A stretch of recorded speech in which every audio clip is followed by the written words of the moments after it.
couple years ago, I did some videos on how to get SVG exports out of Blender.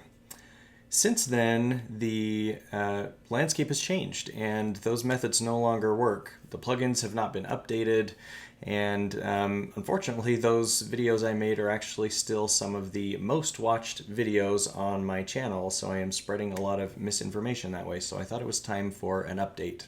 SVGs are an incredibly flexible file format. Because they're vector, they can be infinitely scaled without losing any quality, which makes them great for print work, for the web, and I most often export them out of Blender after I've designed something in 3D but want to use them with one of my cutting machines like my Glowforge laser cutter or my Cricut.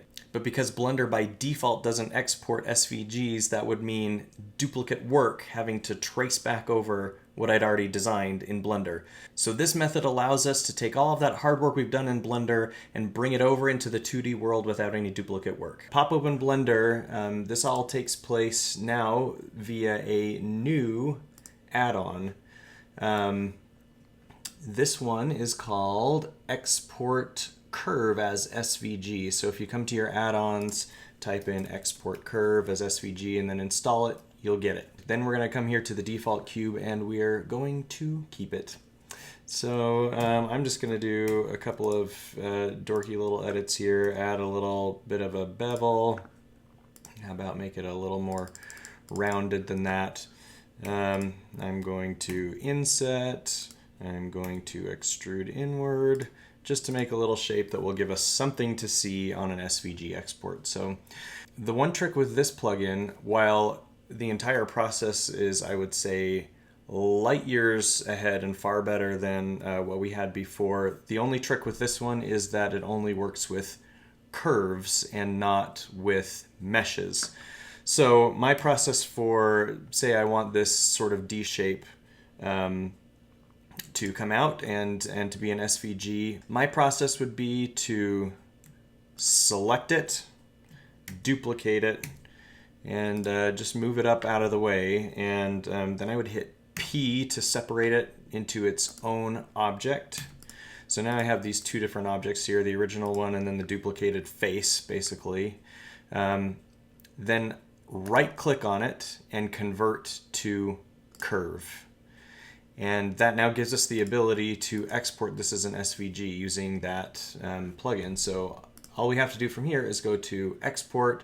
We've got this new option now in the export menu, curve as SVG. We'll click on that, and then I'm going to save it to my desktop and just call it test curve. I'll go through these options here in just a minute, but we'll just set them leave them at the defaults for now, just so we can kind of see what that does to start. And then I'm going to come over here to Affinity and open that file again from my desktop. What is it? Test curve, open. And you can see it does kind of position it off the screen a little bit, but I'll drag it down, and as you can see, we've got this high fidelity shape. It's a perfect recreation. As with all things in polygon-based editing, the curves are represented by a series of straight lines rather than actual curve shapes. But we can look at maybe some workarounds for that in a minute. So that's what we get by default. On the whole topic of curves, you'll see that this is, again, in Blender, also made up of a bunch of straight lines. I got a little confused at first trying, thinking like, well, of course I can just convert these to, what if I just take these points out? Let's just grab those ones. Remove those vertices, and then I can, convert this to a, oh, but I have no handles. What's going on here? Wait a minute, how come it won't convert to handles? I could try all these different ones, aligned, whatever, it just doesn't convert, until I realized, which you can see indicated by this, the way that the lines are highlighted in yellow, that these are actually polygon-based curves. They're not Bezier curves. So you can select the curve while in edit mode, right-click, and then set the spline type and change it to Bezier, and then you get handles that you can manipulate.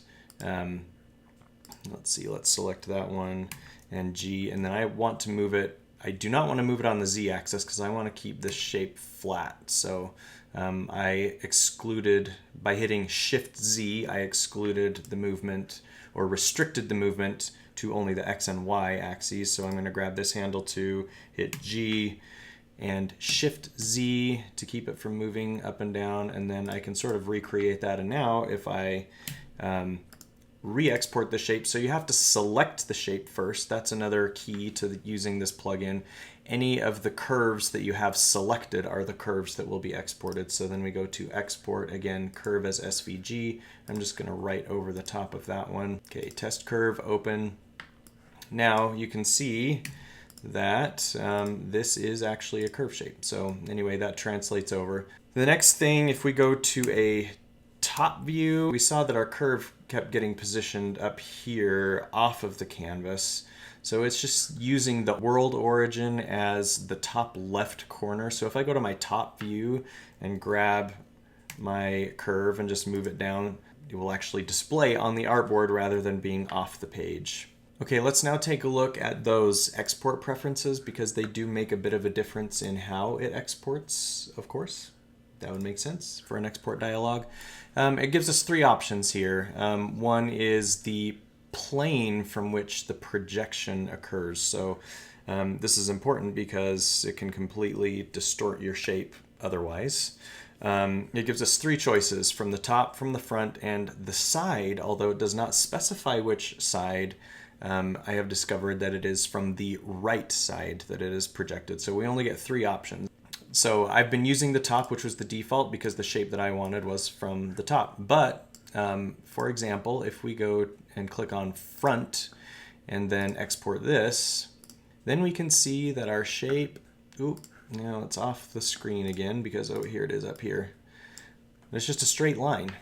It is a little deceiving because it is actually a closed shape that has many points, but it is from the side projection, so it appears as a straight line, even though it is a curved shape. Anywho, so you got to make sure you're careful which view you're projecting from. So because those projections are from those orthographic views, it's always a good idea to check from the front, from the top, or from the right, depending on which projection you're using, to make sure that your shapes are not skewed or distorted in any way and that they look the way you prefer. So next in the export options, we have scale. So scale, I don't know what to tell you on this one. It is wonky. It does not export to scale, even though it says 100% there. I was exporting a 24-inch by 24-inch cube, and it exported at about 0.875 inches into my vector software. So my advice would be forget about the scale, bring it into your vector software, and then scale it from there to the correct proportion. Stroke, this just gives you the option of making the line thicker or thinner that it exports as, and choosing a color that you want your stroke to be. Also, this fill option, it allows you to fill your shapes with a color. So when you export it as an SVG, it can be pre-filled. Because each of the shapes are exported individually, so with our D shape, these two shapes are actually exported separately. They don't come as one object. They came grouped, but they are not combined as one shape, like with a Boolean operator. They are two separate shapes. So if I export them filled, then everything is just one big black blob. I typically prefer to just keep this set to none, so it comes through as an outline.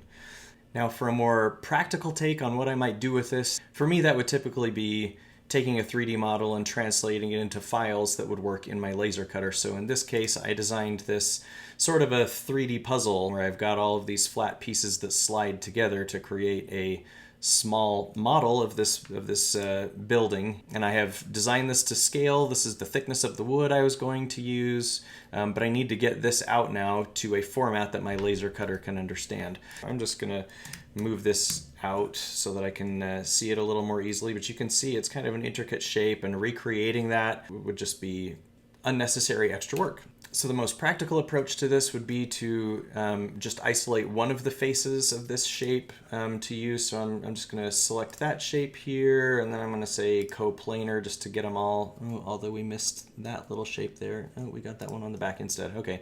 I would duplicate these and move them, separate them out, and then hit P to separate this as its own object.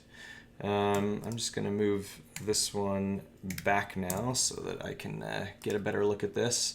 Right click on it, convert it to a curve, and it looks like this beautiful, perfect outline. So now I'll just go to export, curve as SVG. So we'll just leave that name, switch it over to the desktop. I'm just going to leave all of these as the default. Oh, except I want this the front projection rather than the top projection, but everything else looks okay to me. And then I'll export it. And then come back over here to Affinity and open that file. And I did not take care where I positioned it, but you can see, oh man, the scale. Man, the scale is just so wacky. That itty bitty bitty little thing. And then let's change the stroke. Anyway, you can see it comes with a few adjustments, but I've got my shape now, and I could come back into Blender and look at the dimensions of the shape. So it's 3.31 inches. I'm sure that this document is not in inches, but in the document setup I can change that quickly. And then I can take this shape, make sure that we're locked in, and just type in 3.31, and then it's exactly the right size that I need for laser cutting, and I can export it and send it to the laser cutter. So there you have it, the updated method for exporting SVGs from Blender. I hope that was helpful for you. It was helpful for me to find the new method. I find this to be easier than the previous method, and it actually works now in Blender 5, so that's a bonus. If this was helpful to you, and if things like this in the future would continue to be helpful to you, please follow the channel and stay in touch.